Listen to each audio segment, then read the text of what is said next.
Welcome to the Irish NFL show. This is our Week 12 preview show, and we have, of course, Thanksgiving games taking place this Thursday night. The Packers take on the Lions, and the Commanders are at the Cowboys. Both of those games are being screened live at Buskers on the Ball, incidentally, in Dublin's Temple Bar. There's free finger food there for group bookings of 5 or more. That will include Brian, of course, who'll be there with his group taking in all the action. Now, remember, you can also check out our preview of those Thanksgiving games, which will be available wherever you get your podcasts from Thursday morning. Our first section of previews and picks tonight, though, from the rest of the weekend's NFL action is brought to you by RuPoint, demonstrating the value of global PR and comms. And you can see how RuPoint can help your business at rupoint.com. We start, Brian, with the Black Friday games. We've Dolphins at Jets first up. Can Tim Boyle for the Dolphins, or for the Finns rather, or for the Jets? That now I ruined my line. I'm after rehearsing that for hours, and I dropped it. I dropped it like a Zach Wilson throw, falling over myself. Will Tim Boyle or will it be the Finns?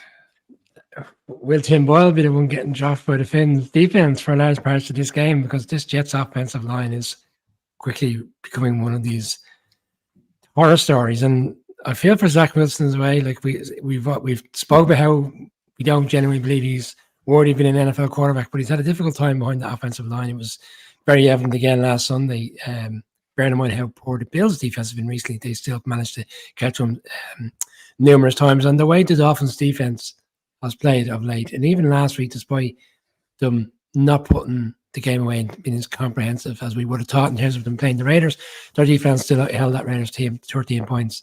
And the Raiders had a couple of opportunities to make big plays, which were game-changing plays, but obviously interceptions and various different other big plays. So the Dolphins' defense has been rolling. It was rolling in Frankfurt, and I think it'll be rolling come Black Friday. I think it's going to be a horror story, unfortunately, for the Jets. I looked at the line this evening. It's minus 10 points. Essentially, the bookmakers are expecting the Dolphins to win by 11 or more, and that's the kind of game I see. I could see maybe a slow start from the Dolphins, but ultimately, when it comes to the second half, Dolphins will pull away. The only thing I could see is maybe the enormity of being the first ever Black Friday game in the NFL. And it's unusual for a game to be played at 3 o'clock on a Friday. It's a shorter week for both sides. Maybe there's a scenario there where the Dolphins come unprepared. But I think, bearing in mind they won last weekend, the 2-game lead in the division, they know this is a real opportunity. And it's not against the realms of possibility they end up with the 1 seed. So Dolphins for me. Colin, the Jets strike me as a team that are waiting to be put out of their misery here. It was notable towards the end of the Bills game that even the vaunted Jets defense, for all the accolades that it's gotten and which it deserves, seems to have decided that its race is run. And finally, I don't know how closely attached the wheels were to the wagon to begin with, but they really do seem like they're coming off at pace now.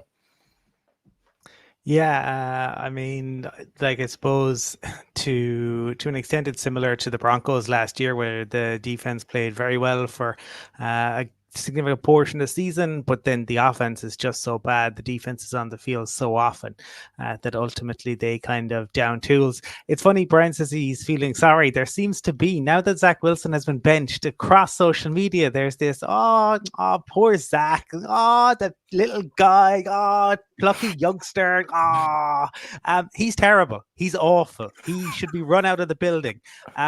I was trying to think about, like, say, some 80s and 90s TV shows. The Jets need Buffy the Vampire Slayer. They need to burn MetLife to the ground. They need an exorcism. There's so much wrong at that franchise that has been going on. Not 1 decade, not 2 decades, not 3 decades, not 4 decades, not 5 decades. We are talking 6 decades of misery. The Salah was forced to play Zach Wilson because the owners, I talked about it on Tuesday, forced his hand. Eventually they have realized they've gone with him. Boy, they should be going with Trevor Siemian. They consistently make the wrong decisions time and time again. Where do you begin? They end up with 4 or 5 wins. They take themselves out of contention. But lucky them, they have Aaron Rodgers, who's listening to dolphin sex noises, who's planning to come back at the end and is sending videos of himself working out to all the team to G them up. There's so much wrong with the Jets. And if the Dolphins don't win this, This is like played. Russell Wilson doing high knees on the plane type stuff, really, Yeah, isn't it? no, it is like The Aaron Rodgers it's reality ridiculous. field, yeah. Connor, can I just throw another one in there? Sorry. Aaron Rodgers wants to come back on his birthday. Like, it does very much have this feel of Aaron Rodgers is essentially the man who is running, he's the man at the controls, essentially. It's Like, surprising that his he's calling birthday the is on tunes and Christmas everything. Eve rather than Christmas Day for a guy that seems to have a Jesus complex. Okay. Very much so. Look, this should be the top. I feel for long suffering Jets fans. That's what I feel for. Not for Zach Wilson and not for everyone who put them in this mess. But they now are going to have to deal with the circus that is Aaron Rodgers, and they can't even move the guys he wanted them to bring in. They can't even move off of those guys. Yeah, way too many problems here for me. Like, there's other games here that I would take a punt on this slate that you think, well, maybe the underdog can come out, particularly in those divisional games. This isn't one of them. I think it's Dolphins all the way for me as well, I have to say. Get it over before the Toy Story before the toy show starts at 25-10. That is the aim, Connor, for most parents of young children on Friday evening. Get this game over by halftime. You can settle in for a bit of Keelty instead. Kind of think Mike McDaniel and Tua Tagovailoa and crew might well oblige us there and get us in for that first Patrick Keelty toy show. Panthers at Titans, Brian. Will Levis, sorry, if he gets time to throw, can do some really exciting things. But it was striking to me watching their game against the Jags. The only 2 touchdowns they scored in what was a fairly lamentable offensive efforts, all told. And not much of that, to be fair, is on Levis's shoulders. They had the trick play, the reverse pitch that goes back to Levis, buys him a bit of time, and he fires it downfield, with that cannon of an arm to DeAndre Hopkins. The other touchdown then, again, another trick play with Jeffrey Simmons checking in as an eligible receiver and catching a pass in the corner. Other than that, there was nothing doing. Derrick Henry can't move the ball anymore. Derrick Henry's just gone. And with no plan B, they're really kind of boned most weeks. He's been gone since probably week 6 when we saw him in London, or was it week 5? And I can't recall which weekend it was, Conor, but we did kind of say, bearing in mind you're watching him, in living colour, shall we say, real life, very visible in front of our eyes, how off he was compared to, and there was only one particular huge play in that game. It's not the Derrick Henry of old, unfortunately, and that there was a few opportunities by all accounts to trade him on the deadline for desperate, needy teams in terms of running back. They should have taken that opportunity and taken it, because this team right now, unfortunately, is going nowhere. And I think we've known for quite a while this team is unfortunately in a rebuild mode. We do have the quarterback. That's the biggest question here, because you're right in what you're saying. With the exception of a few tricky plays last week, there was nothing there. There was nothing there the week prior to that against Tampa Bay, where they were shut down for 6 points. And by and large, for the game in Pittsburgh, the week after he had that kind of opening game against the Falcons, he did very little in that game. So again, we have to bear in mind he was a second round pick, and okay, there's other players that have come into the league at later rounds, but he wasn't a first round pick for a reason, and maybe we're gradually seeing that now in terms of where he is. And this game on Sunday, I looked at it today, but what's the storyline here? Because the Panthers have nothing to play for, because they've no first round pick. They want to win. The head coach is under fire. Tepper's clearly very agitated by the whole situation. I don't think Frank Reich's going to survive a year. What's the storyline to come out of this game? I'm going to go Panthers. But I think buyer's remorse. I think they'll be looking back on this and reflecting on the great job that Steve Wilkes did last year, and they didn't give him an opportunity to take over. Had all the players playing from, he wanted to go for the more snazzier head coach and bring in the Avengers as Colin had not declared them as, but the beat writer who was on that particular podcast in the summer, well, the Avengers are not doing very little. They're doing very little this season. But I think in this instance, I'll go with them to win the game on Sunday. Yeah, I think this will be close enough. It's the battle of two mediocrities. Mediocrities being kind, really, to where both of them are at the moment. I think Titans will probably just about edge it at home, but I don't say that with any great degree of relish or confidence. Colin, how do you see it? Yeah, I would agree in terms of what you were saying about the Titans, Connor, that they have become a trick shot kind of team. I was remembering Big Break from, was that BBC or was that ITV? I can't remember back in the day, but that's essentially BBC, Colin. BBC, Saturday evening, 6:30. Come on, Jim Davison, was it? Yeah, indeed. and kind of inspired by Bullseye, but it was all about the trick shots. And it's like, and that's why I don't know if the Titans have found their QB. I think there's an awful lot of questions that we have to see. Like, you remember Curlan? Remember that lad, the Brazilian guy who used to put the ball up on his head and he'd run down the wing, and it was all very impressive until some lad Jason McAdoo did to the poor Macedonian, and did that to Curlan a number of times. So I just want to see, can Will Levis deliver on a more consistent basis? It's all very well dialing up the plays, but you need to see it on a consistent basis. And I think we've covered off on the Panthers. David Tepper has made a mess, but other people are going to take the blame for it, and other people are going to have to clean up his mess. Jags at Texans next up. Doug Peterson took the moment to sort of defend Trevor Lawrence a couple of weeks ago. Lawrence was getting a little bit of stick, not least from Richard Sherman, who was questioning whether the generational talent tag actually applies or whether he's been oversold based on what he's done to date. Peterson saying that Lawrence had been dealing with a knee injury that was hampering his effectiveness. If it was, it certainly looks like it's healed up last week. He rushed for a touchdown. He looked elusive. He made all kinds of plays. He's got a connection going with Ridley, and it's been up and down this season, but when it's there, it's pretty special. Now again, they were only playing the Titans, who we've just talked about not exactly being great shakes, but this is an enticing clash between themselves and the Texans. I'm gonna start out with this one rather than waiting for the two of you to make your picks. I think this is a Jags road win. I'm gonna say, Brian, what do you make of it? Yeah, Trevor Lawrence actually ran in 2 touchdowns last week, Connor, for a guy who was supposed to be struggling in terms of his running ability because of a knee injury. He didn't, as you said, he didn't seem to have any ill form last week or any kind of limitations in terms of how he could play the game. CJ Stroud obviously is coming off probably arguably his worst game since he went into the league. He had 3 interceptions last week. He looked off for large parts of it, but yeah, the Texans are a team on the rise right now. So inevitably they got over the line.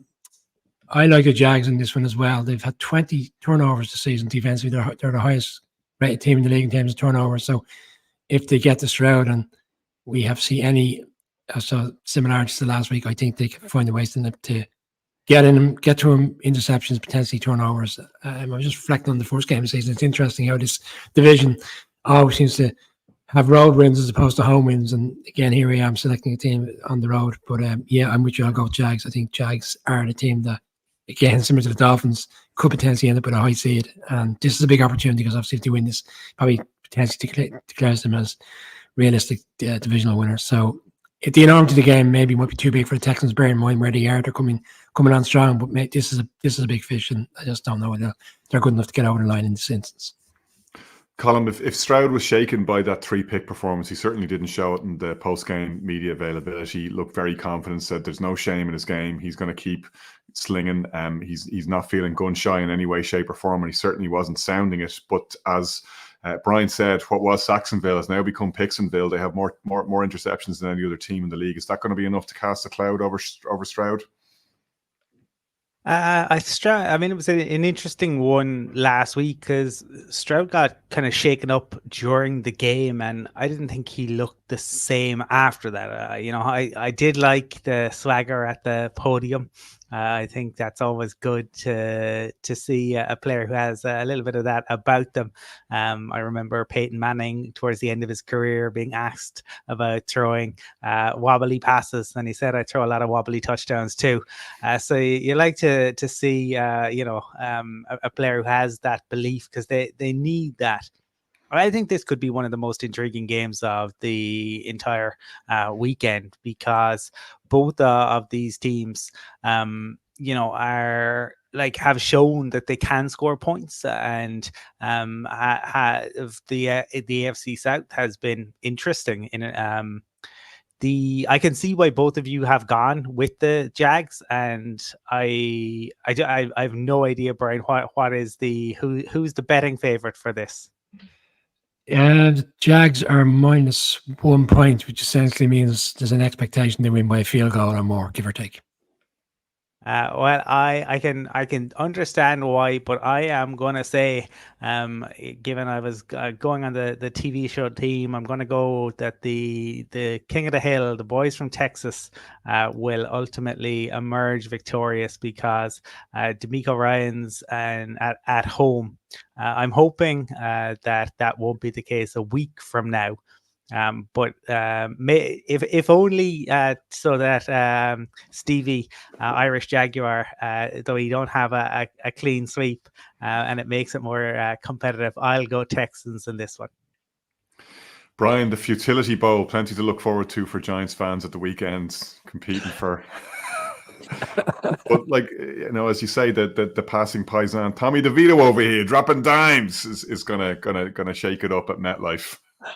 Yeah, it's a really enticing one, isn't it? The Big Blue UK and Ireland podcast team departed this morning for New York. They probably had expected at the start of the season this would be a game with potential playoff permutations and not to be. And Christina, who helps out and supports the show, is also over there to support her beloved Patriots. So I'm interested to see which one of them, which group comes home the happier. I was looking at the points totals of the Patriots this year. 2-2 draw, a safety apiece, and everyone goes home a winner. Could be a 3-0 or a 6-3 type of game.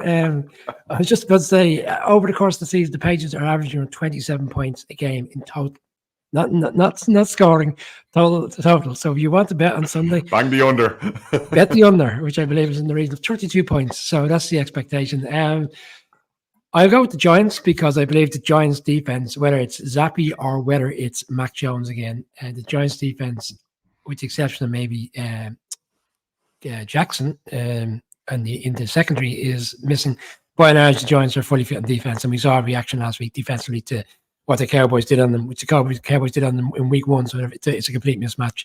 In this instance, the Patriots haven't been able to move the ball all season, but I think now Belichick always finds the ways to do a number on rookies, so maybe Tommy might be seeing ghosts on Sunday, but I think the Giants will get over the line. I don't think it's be a fantastic game. There's nothing riding on this game, essentially. It's probably the case of who doesn't want to win, but I think ultimately what will happen in the end is the Giants will find a way to win it, maybe 16-13. So you're going to get 2 game results correct 2 weeks in a row. 16-13 Giants on Sunday.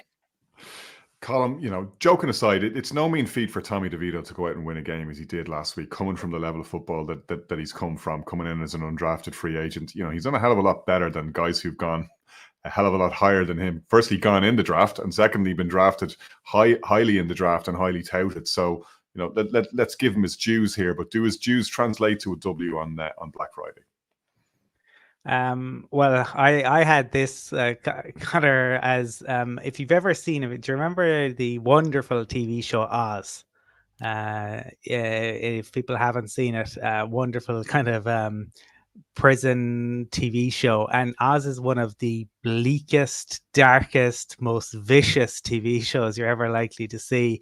That is the Patriots under Bill Belichick at the moment.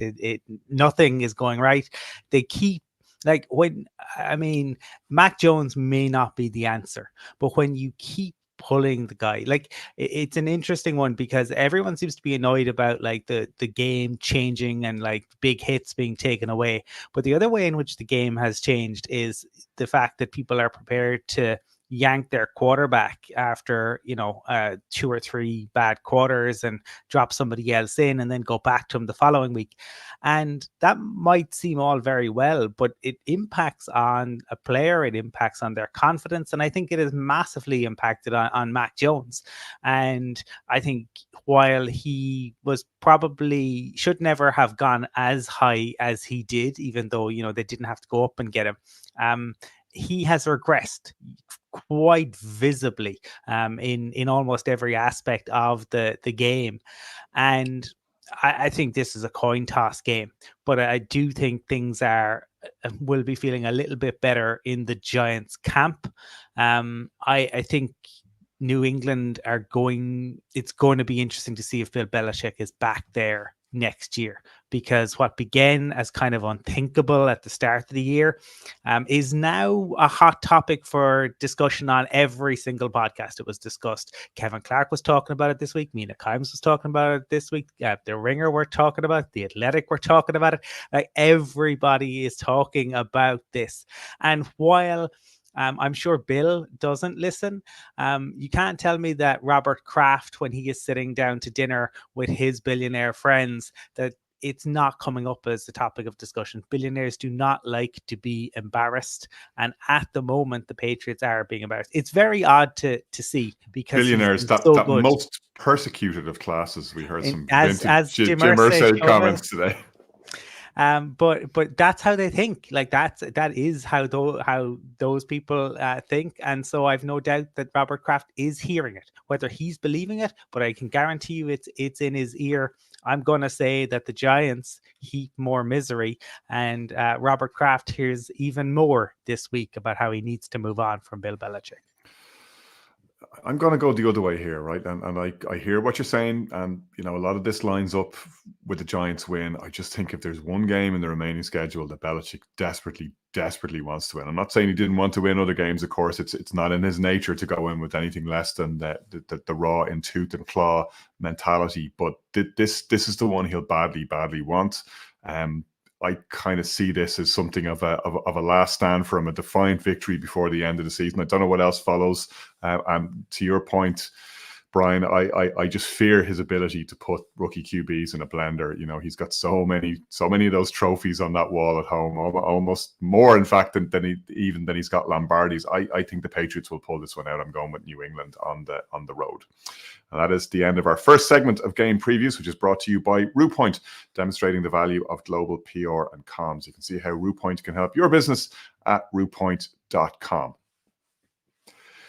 Into our second segment of games we go now, and we start with Saints at Falcons. Brian, again, the slow bicycle race in the NFC South continues. Desmond Ridder is back for the Falcons. Joy of joys. That's always one to get you out of the bed. I'm going to use Colum's term on this, Connor. They're playing QB hokey cokey. Isn't that what Colin makes it say? Well, here we are. Riddle me this and riddle me that. 1 week he's in, then he's the answer. He's been too tough on this young quarterback who's doing things to make us win games, and he's been disingenuous around the articles which are. And we're not watching the tape. We're clearly not watching the tape. We don't know what we're looking at. We're not watching the tape. That was the other one. And then, of course, the following week he's relieved of his duties, and Taylor Heineke's brought in, and then which Taylor Heineke's brought out a game. Desmond Ridder comes back in. They still lose that particular game. No fault of his own. He did have a great drive at the end to put them in a position to win the game against the Cards.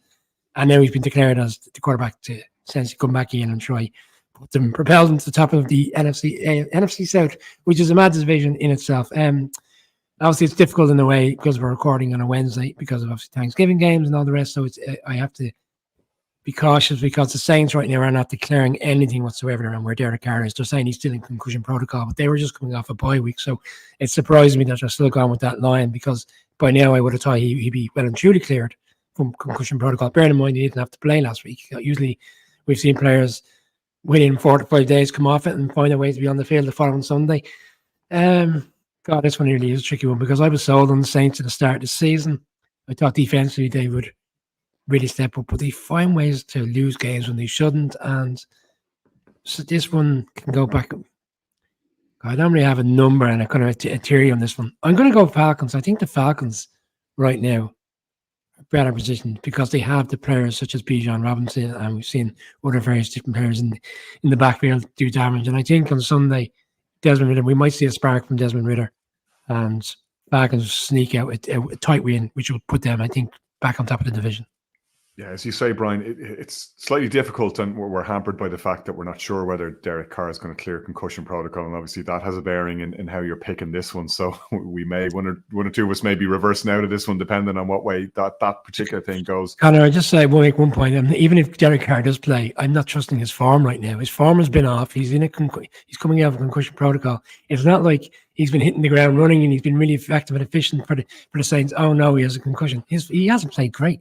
So Well, I don't like throwing in double negatives, but this isn't about who you trust most. It's about whom you distrust least. It's okay, it's okay. tricky, right? I probably just about trust Carr more than I trust the turnover machine. So we'll see how we go there. But yeah, the Saints are nowhere near the sum of their parts, and nor have they been for most of this season. For a roster as ostensibly stacked, albeit superannuated as it is, you expect a hell of a lot better than what they've been able to deliver.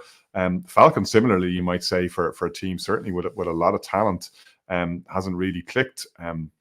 Arthur Smith, the Tinkerman, has a lot to answer for there. Desmond Ritter's poor form has a lot to answer for there.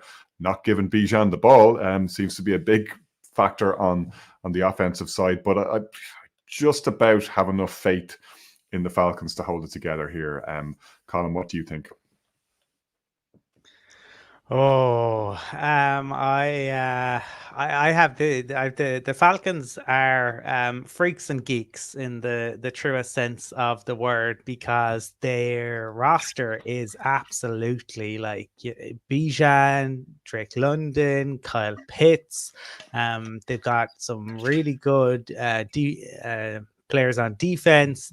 But yeah, QB hokey, and that ruins, again, just talked about it, ruins the players' confidence. Like the fact that you can think that you can just take them out for a game, after you've defended them at the podium. Like, how is Desmond Ridder supposed to know where he stands? How is he supposed to think that his head coach has his back?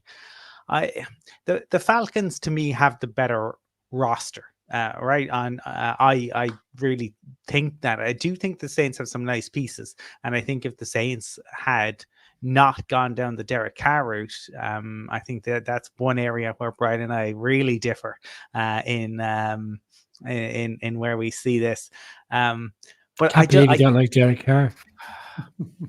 I just don't have any faith in Arthur Smith. And I think his players don't know what he wants. I don't know if he really knows what he wants. I think the Saints will have a new head coach after this season. I like this one. I mean, it's tough to pick a winner, but I'll go Saints and Cam Jordan to make life difficult for the Falcons. We were all struggling on that game. Genuinely, there was like bated breath from everybody. Wind it up here. Well, Steelers at Bengals is another one we might struggle with for a variety of reasons. There's no MAC candidates. The Steelers offensive coming out party, as we were saying yesterday, there'll be the explosion. Certainly Steelers fans will hope. Bengals are beginning life under Jake Browning, unfortunately, given the injury to Burrow, which has cast a pall over their season in no uncertain manner. But in fairness to Browning, he's coming into probably one of the better setups you're going to have if you're a rookie in a tight spot. And given the array of weapons that he has at his disposal, and given what they've been able to cook up on the defensive side of the ball, and they've been outstanding at times there under Lou Anarumo, and that again another stacked unit, no more than the defensive unit on the other side of them on the weekend when they're up against the Steelers. I think given the unknown about Browning, it is hard to pick the Bengals, even though they're playing at home. Given what we've seen of the Steelers offensively and another putrid performance over the weekend, unfortunately for them, slightly taking the edge off what was a fantastic watch party otherwise in Dublin, of course. It's hard to go full-throated for Pittsburgh either. I'd like to think that all is not lost for the Bengals. So maybe I'm being slightly sentimental here, given that I picked them to go to the Super Bowl this year, and I'll go Cincinnati just to make it entertaining for myself. Brian, what do you reckon? I thought Browning did reasonably well last week, bearing in mind the enormity of the situation coming into a game in Baltimore. Get some nice precision passes to tight ends and various different players, but I think at that stage, the race was run. We all kind of knew at that stage the Ravens were going to win the game. He's going to have had a week. I mean, he's working alongside Joe Burrow, arguably one of the best in the league. He seems, by all accounts, the reports, to be very clued in, in terms of being in the quarterback room when they're discussing the games. He's very involved in, the nature of the offensive plan. And now we're leading to a situation where this should then give him a better opportunity to step in. And you're right, he's got all the weapons. He's got all the players there. If he's had a week to get himself prepared for this game, I mean, I thought he did, like I said, I thought he did well, bearing in mind he came into a game, and sometimes players do that. They come in, there's a little bit of an unknown, but he's had a week. I don't think the Steelers are anywhere at the level. And then we're talking about the situation around the Bengals defense. It's been a bit erratic this season, I would say. Maybe erratic's a bit unfair, but they've been up and down over the course of the season. We've seen some really great spots, some really high spots, like the Rams home game on the Monday night. They were really dominant, and various other games, and then they've fallen off the cliff. I think the defense and where Kenny Pickett is, I don't think we're going to see a Bill scenario where they have an uplift off the back of an offensive coordinator, being relieved of his duties. I think we're going to continue to see the same trend, which is a poor offense, and by and large, and then poor team. Bengals. Even that Bills offensive uplift, like that's a bit of codology. Like they'd had some great offensive performances this season. Steelers haven't had one that you could hang your hat on. Like that's more of a reversion to previous good form than any sort of post Dorsey release. I think that's been well, maybe it's probably a bad comparison.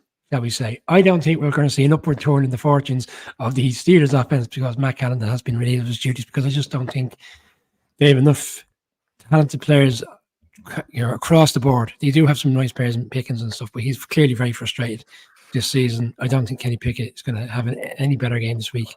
Bengals for me. Colin, really interesting interview after the game from Najee Harris, one of the leaders, of course, in that Pittsburgh Steelers locker room, and just dripping with frustration and talking about how he acknowledges and the team acknowledges they cannot keep playing the way they've been playing, and even with the wins and the record that they have, they know it's not sustainable, that they need to do more on his side of the ball, and that needs to start in this game. Yeah, for the Steelers for this one, I went with Charmed, if you remember that one. But the other I couldn't decide like my so-called life or my so-called offense. But they have moved on from Matt Cannon. Whilst I'm totally with you on the Bills side of things, Connor, because I think that's ridiculous given the number that they did on the Dolphins and various others. I pointed that out, 30 points regularly this season under Dorsey. I do think the Steelers moving on from Matt Canada is different, right? Because the Steelers haven't done this since the 1940s, and it's Mike Tomlin. And Mike Tomlin gets a response, and I think he will get a response. And I said charmed because the way in which they've been outgained, but have managed to get the wins, and now they're facing a Bengals team who don't have Joe Burrow. And whilst the backup may have come in and done okay, everything about there's a reason that the Bengals played Burrow even with that calf injury at the start of the season. Everything that they need on offense is because it goes through him, and as Joe Burrow goes, so the Bengals goes. He isn't there. They're not going to be the same. And I think this Steelers defense, it's going to be led entirely by the defense, but I think it's Mike Tomlin willing them into it. This is going to be like the days where United might lose 3 on the bounce, and all of a sudden Ferguson would stick 5 in midfield and would say, we're winning this regardless. It doesn't matter. And this is going to be Mike Tomlin. Stick the ball up the jumper, hold time of possession, and he will not care if they win it 3-0. Yeah, just by comparison, I was looking it up while you were talking there, Colin. The Bills have managed 294 points this season. The Steelers have managed 166. They're not even playing the same sport in those two cities. I think, as we said before, we won't labour the point. Ken Dorsey can feel himself slightly hard done by that he doesn't get on with Sean McDermott, which seems to be the bigger factor there, as we've seen with other Bills assistant coaches in the past. Right, we move on to Bucks at Colts. Brian, the Bucks for me, probably the most anonymous and below the radar of actual playoff contending teams. They're at 4-6. That qualifies as contending in the NFC South. They're not out of it, and they have a game against the Colts. How does this one go for you? They're not even out of division race, to bear in mind. No. 5-5, and obviously the Falcons and Saints, one of them is going to knock each other off the weekend. So if they were to get over the line here and win this game, I thought they played quite well last week. They had they kind of let a few points go. They had 2 4-quarter red zone drives. Unfortunately, couldn't punch it in. It gave them an opportunity to get back in the game. But everybody was proclaiming Purdy after the game in terms of how great he was, but they left for large parts, the Bucks hung around with them. I don't see it in this instance, though. I think the Colts are probably a sneaky. You're talking about sneaky good teams potentially being in the mix for the playoffs. I think right now, if the Colts win this, they go 6-5. We're talking about the Broncos and other teams like being in the mix, and they're at 5-5. Obviously, various different situations in terms of bye weeks and all the rest. But I mean, the Colts will look at this and say, "Here's another opportunity for us to win, get ourselves in a prime position potentially for a wild card spot." They're at home. They've had the 2 weeks coming off a bye week, and the Gardner Minshew story rumbles on. He didn't have the most effective of games in Frankfurt when they needed him to make a big play, the 25-yard reception. Like, he does find a way to, just at the right time, to put out these plays. I'd rather be on the Colts side in this game. I think they can, with the run game, in particular Jonathan Taylor and Zach Moss, get over the line. I'm not sold on the Bucks right now. It's Colts for me. Colin Bryan has the Colts fresh off that offensive explosion, all 10 points in Frankfurt to take down the Bucks. Crucial plays at crucial times. I didn't say he would score a lot of points. Can Baker do this one on the road, or is it the constant Gardner? Well, I have the Colts being Seinfeld, Connor. And by that I mean Jim Irsay is every character from Seinfeld all together at the one time. He is Jerry, he's Elaine, he's Kramer, he's George, he's Newman. He is all of them all together in one. He's definitely George Steinbrenner. He is as we are live here on this. He is currently tweeting. He is talking about people are going to get their ass sued because there was no alcohol, no illegal drugs, and apparently $29,000 is low for him to be carrying. He's also tweeting about his grandparents coming to Ellis Island with just the shirts on their back. So Jim Irsay having a normal one as usual, just your average Wednesday night for Jim. But the Colts are a lot of fun under Shane Steichen. I think the Bucks are still looking for their identity ever since Brady moved on and Todd Bowles came in. Baker Mayfield is a stopgap there. I can't, you never know with the Colts. Like, when the Colts and the Browns, like 38-39, like what a game that was. I'm going to agree with Brian on this one. I do think the Colts, I just feel that they probably have enough to get it done. I wouldn't be massively surprised if it didn't turn out, if the Buccaneers did win, but I'll go with the Colts because I think they have a bit more of the feel-good factor about them. Yeah, a bit of a coin flip for me, as it has been for both of you. I think the Bucks have been at times verging on good to damn them with faint praise. They probably should have taken out the win against the Texans. They'd only CJ Stroud's late heroics there denied them what should have really have been a win, and they'd be 5-5 then, which I guess qualifies as a good record in the NFC South. I think, to your point though, Brian, the Colts are looking at this as a game that they're absolutely confident about winning. And they made an interesting move during the week, of course, waiving Shaq Leonard, which we haven't had a chance to talk about yet. But that's laying down a bit of a marker. That's tough on him, obviously, given the back surgeries and all that sort of stuff. But they mean business to Colts. This isn't a lost season by any manner of means for them. They're not giving up on it, and I think they've got enough grit to win this one as well. I'm gonna row in behind the two of you and go Colts on that one. We move on to Browns at Broncos. Column, we'll give you the honor here, given it's your Broncos at home. Your longest active win streak in the league, Broncos.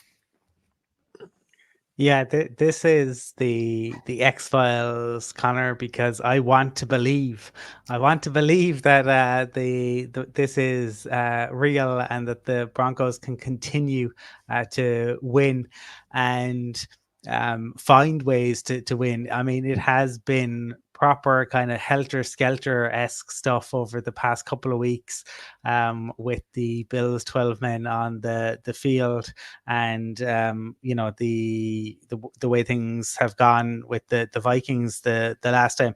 I suppose I think in some ways the Kareem Jackson suspension yet again, which was upheld today, so it is the 4 games, helps the Broncos, even though the backup PJ Locke is struggling to be fit. But I think Kareem Jackson isn't the player that he once was, and I think also it's kind of created this siege mentality, which mightn't be real, but you go back to remember Tom Brady and those plucky Patriots, and we're still here. Sometimes you need to generate your own sort of siege mentality, and I think the Broncos have done that around Kareem Jackson, even though he did launch himself like a missile. We talked about it on last night's show. Sean Payton has Russ playing in a manner in which he wants him to play. So he's very conservative until they get into the red zone. Then they allow Russ to cook. Cortland Sutton has been very good. There is a need for improvement on the offense because they cannot rely on turnovers. I think this will be fascinating because they are going up against one of the best defenses in the league, but equally they went up against one of the better defenses in the league in the Chiefs twice already this season. Because they're at home, I'm going to say that I'm going to go Broncos, but this is a real test. And because of their start to the season, they can't afford to drop another one, not at home. Yeah, I think like you, Colin, it's credit to just how flinty the Browns are that there's even an element of hesitation here in how I'm viewing this one. Like yourself, I think the Broncos are probably going to do it at home, but you're looking at a Browns team that has beaten the Steelers and Ravens in consecutive games. That hasn't happened for a long time in Cleveland. Like they're absolutely going to be buoyed by that, whether they have Deshaun Watson or not. They come in here full of confidence. The Broncos obviously are playing with a lot of confidence, almost verging on swagger at this stage, given the way they've been able to pull out results. And that Chiefs victory, I think, does an awful lot. That's one of those statement wins in a season that I think, in the right circumstances, can really help change the fortunes of a team. I think Denver will do it at home, but I don't expect it to be easy.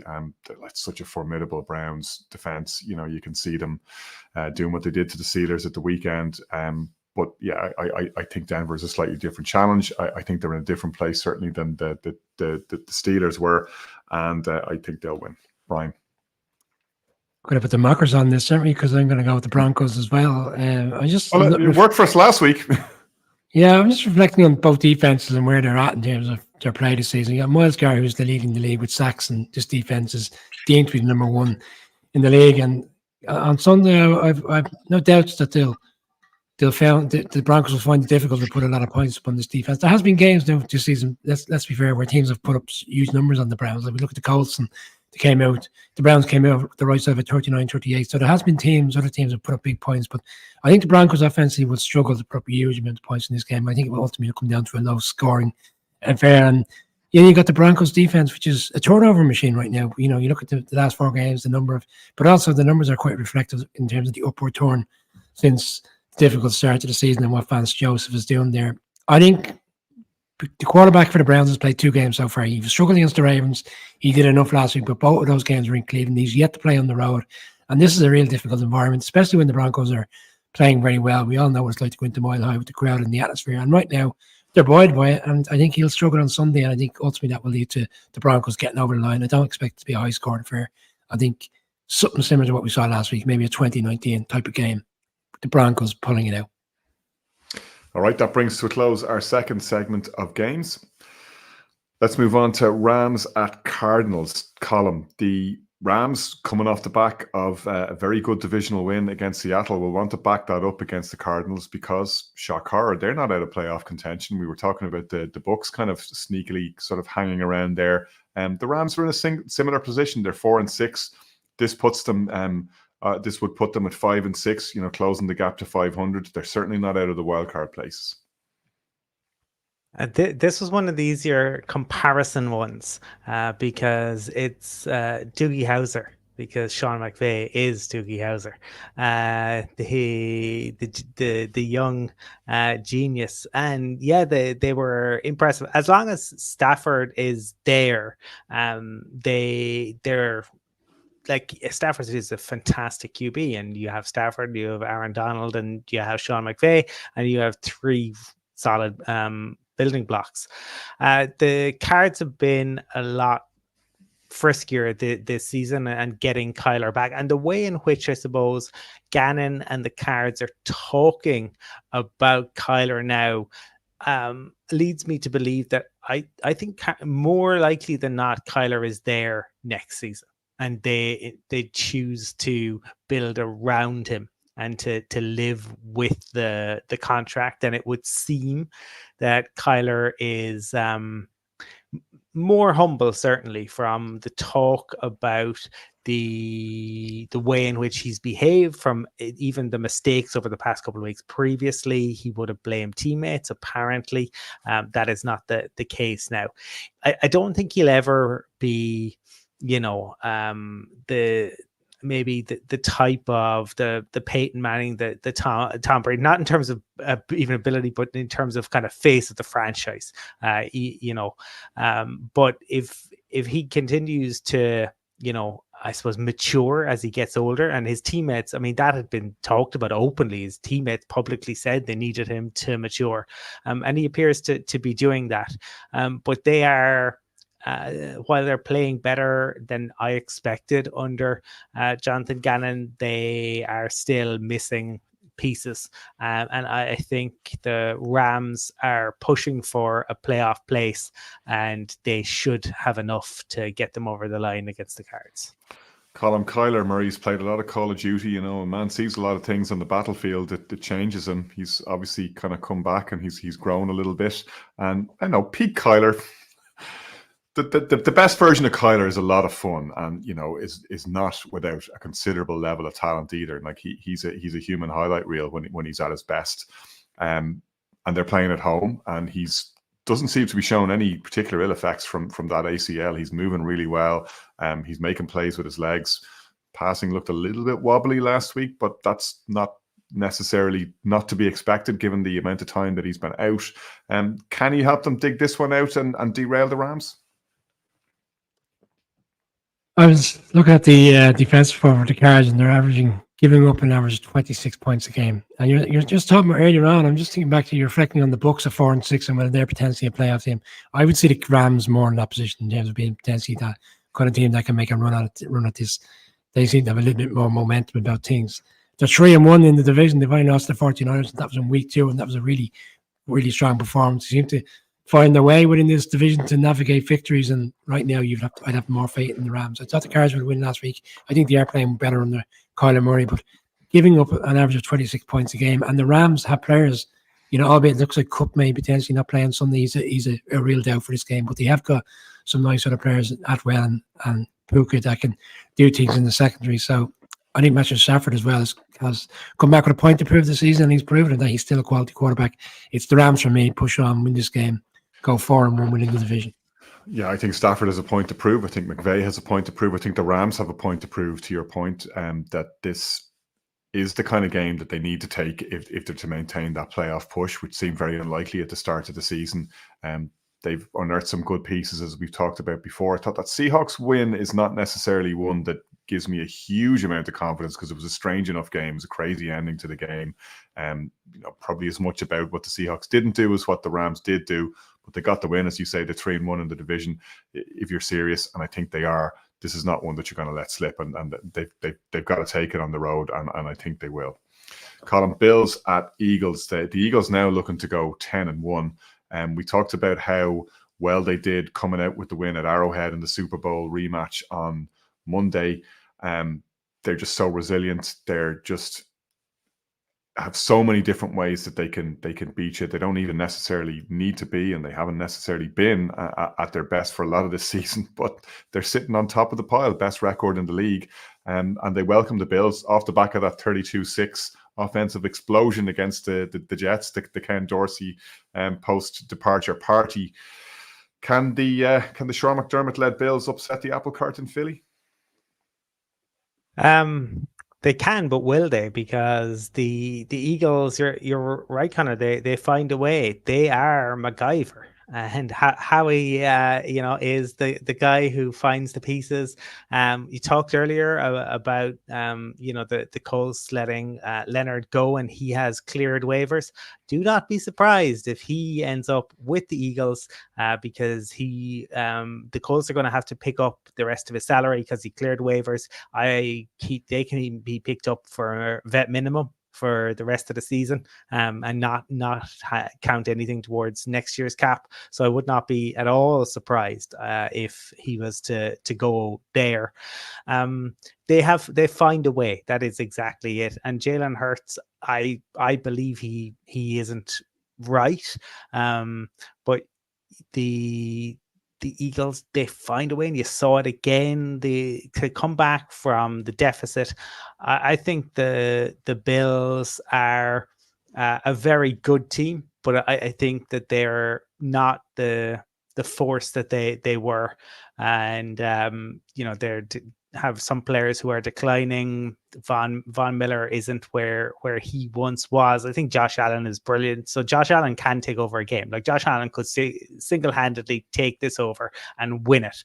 But on the balance of probabilities and where they're playing and the fact that they're at home, I have the Eagles winning this one. Yeah, to me, Colin, this will tell you a lot more about the Bills than really it tells us about the Eagles. I don't think the Eagles have anything to show us or anything to prove to us. The way they've been playing this season, they don't come out swinging, but the harder you hit them, the harder they hit back. You come with a knife, they come with a gun. I know that's the Chicago way. Obviously, I would cite the Chicago way as a Bears fan, but where are Buffalo at? Are they going to go in here and look to make a real statement? Because you come out of Philadelphia with a win, people are viewing you, you're viewing yourselves in a totally different light.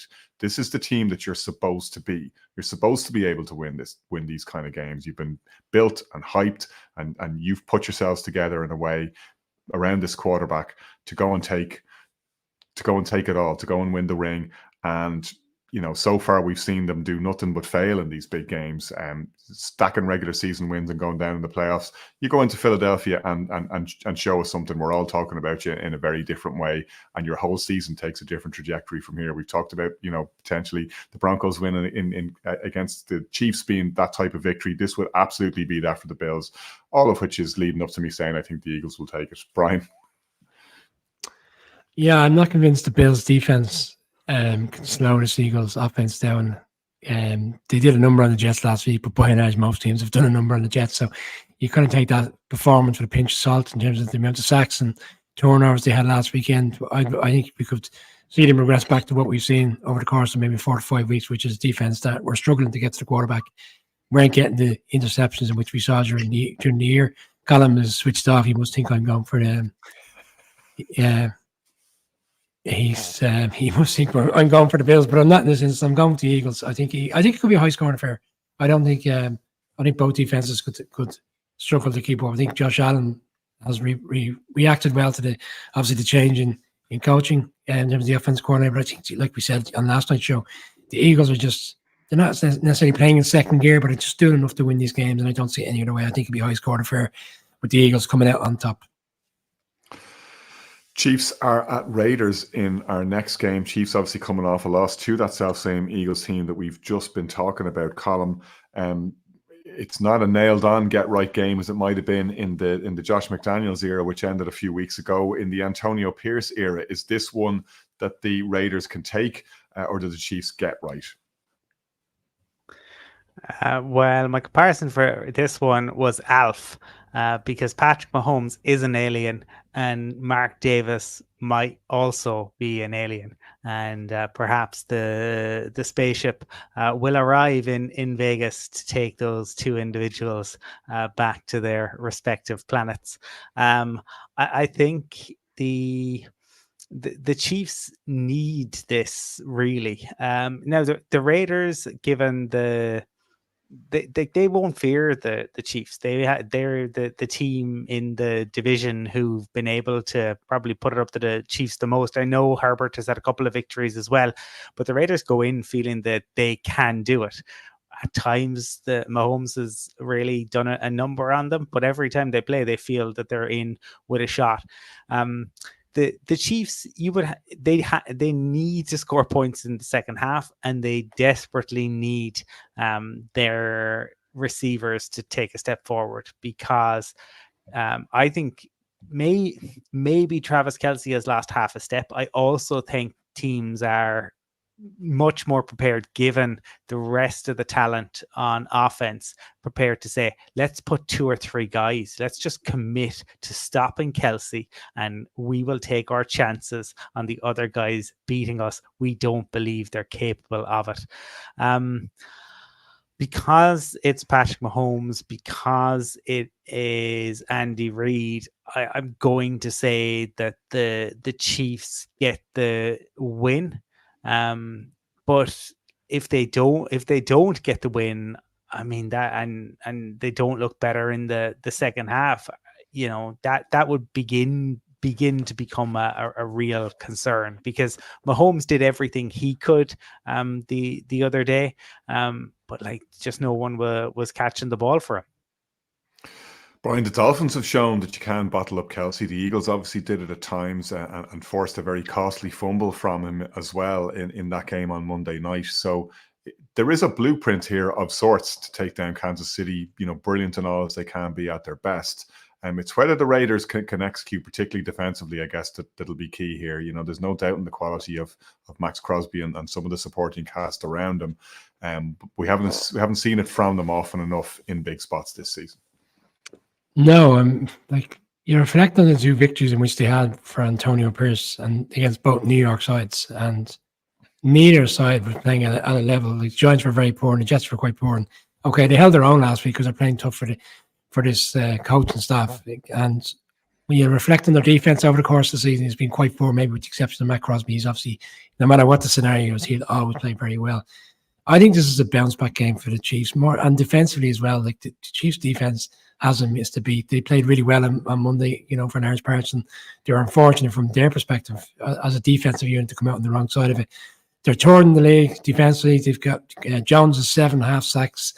Like, he's playing kind of nice out type of stuff. They're holding their own defensively. They need the offense to get back on track. I think they do in this instance. I see Rory's asking the question whether I believe the Chiefs will cover the handicap, which is 8.5 for Column. That means that the expectation is the Chiefs will win by 9 points or more, and I believe that will be the case. They haven't lost 2 games in a row since 2021, week 2 and week 3. That's a long time ago. I don't think that stat is going to return. I think the Chiefs win in a dominant manner this week. I think they get back on track, and they do score in the second half. Yeah, I agree on all of those points. I think they will score in the second half. I think they'll beat the spread. I think this is going to be a comfortable victory for them.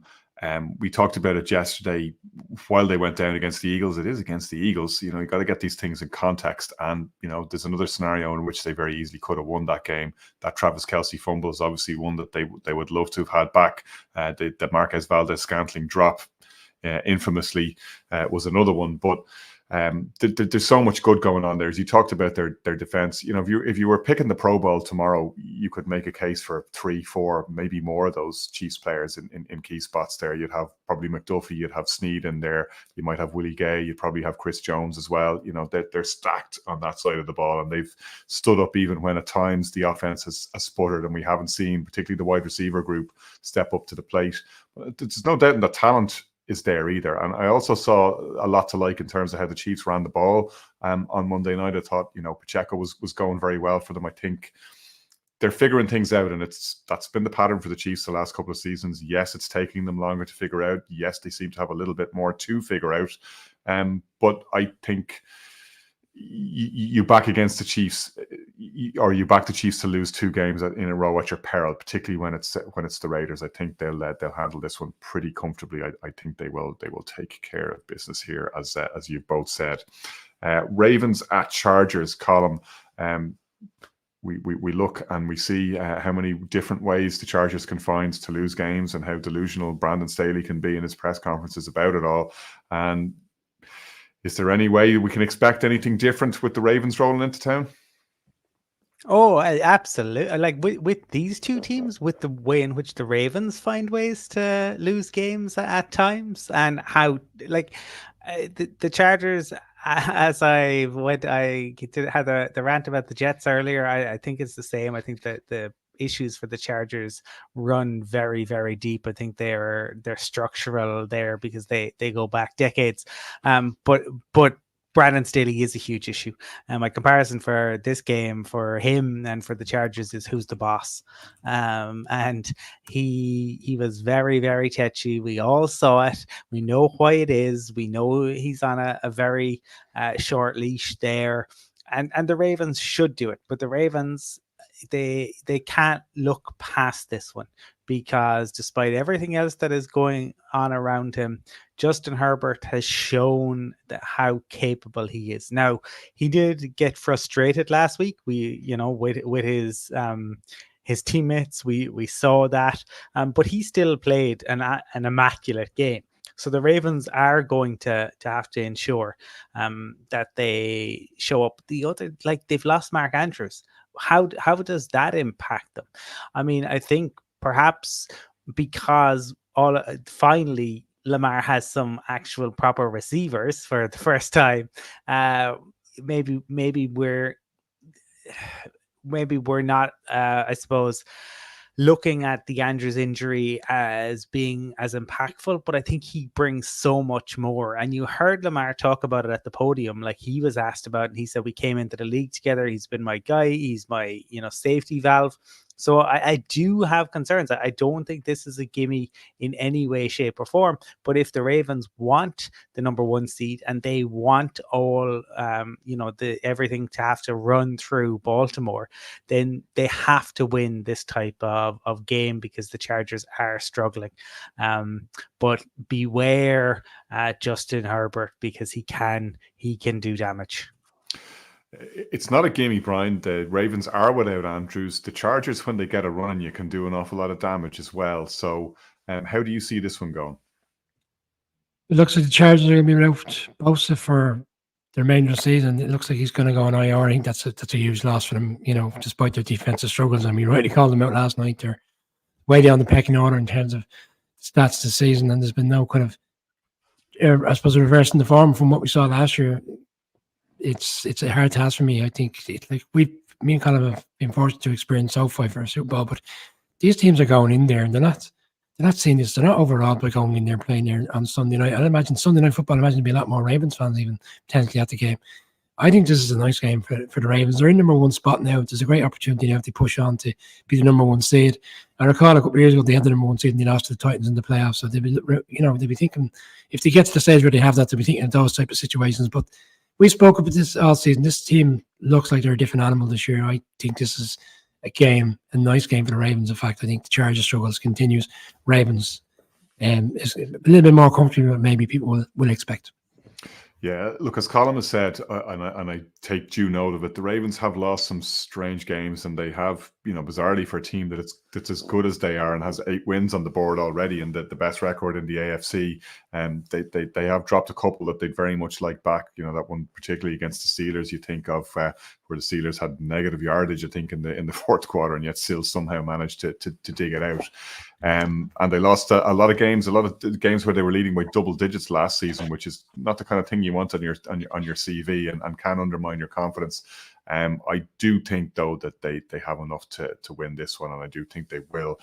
It's Ravens for me in that one. We move to our final game, which is the Monday night game, and the expectant Monday night football audience, Colin, once again get to enjoy the Chicago Bears in a primetime slot, this time against the Vikings. But based on where both of these teams have been in recent weeks, this could shape up to be a much more entertaining battle than the 1913 Vikings win we had a little bit earlier in the season. Justin Fields is back.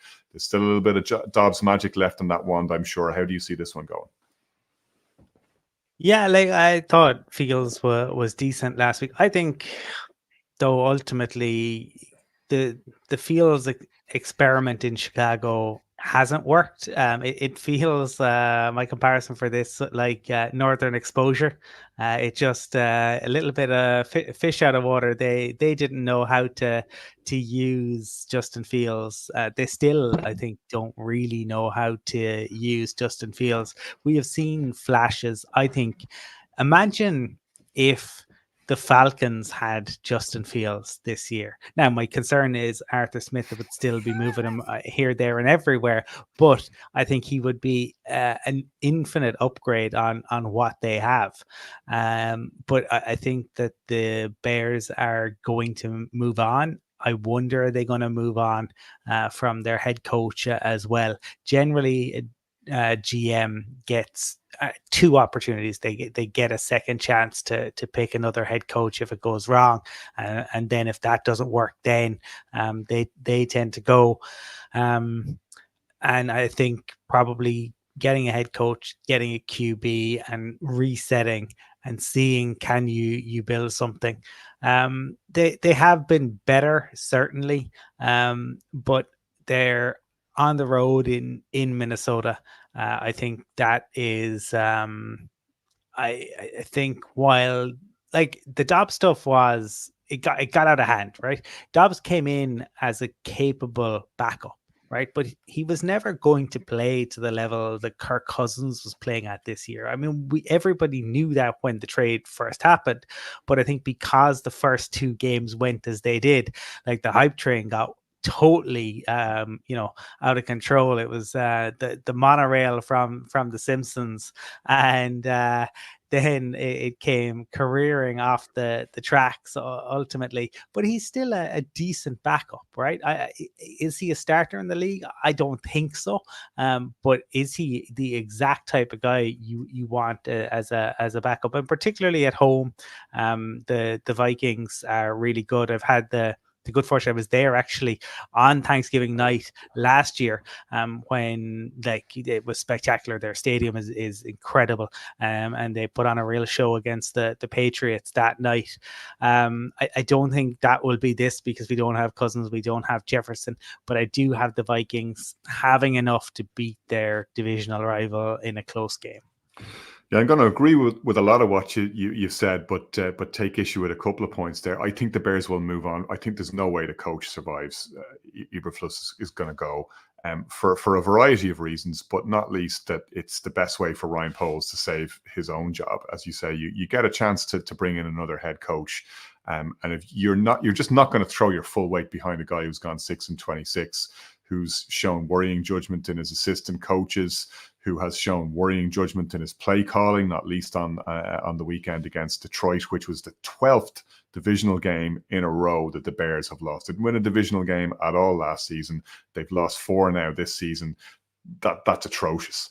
Particularly considering the positions that they put themselves in some of those games. Indeed, against the Vikings in the game earlier this season, the one where Fields got injured, still could have pulled that one out, and they didn't.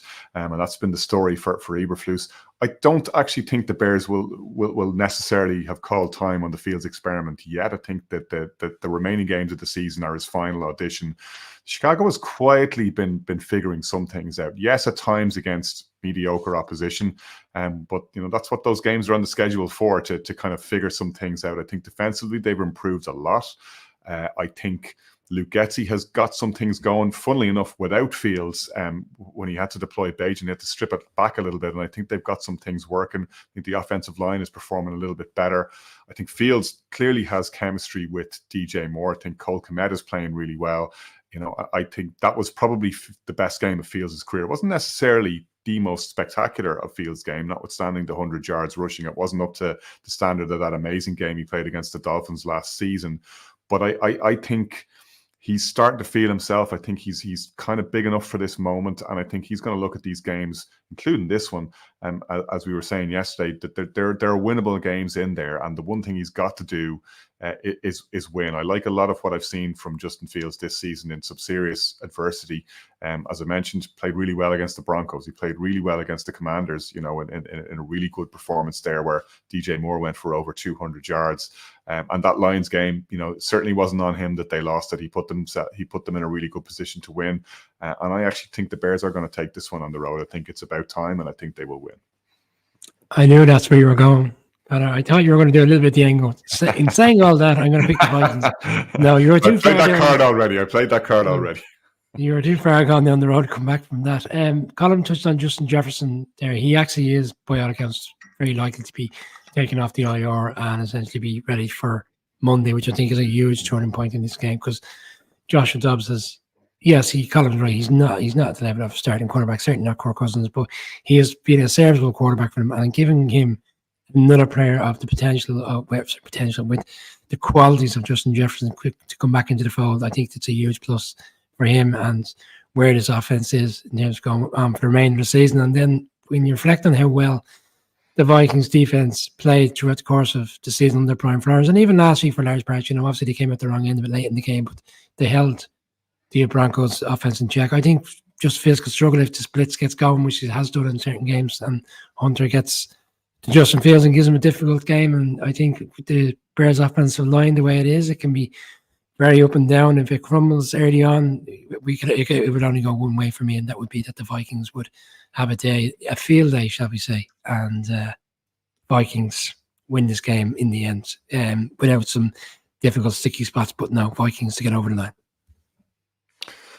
All right, that is it. That's puts a cap on our Week 12 preview. We will, of course, have the Thanksgiving podcast tomorrow. So check that out wherever you get your podcasts. And please don't forget to like and subscribe wherever you find it. It makes a lot easier for other people to find the Irish NFL show. We want to welcome more into that family. And we are thankful, shall I say, in the season that it is, for all the listeners and viewers that we have and for sticking with us. And thank you for continuing to do so. And we'll be back with you very soon.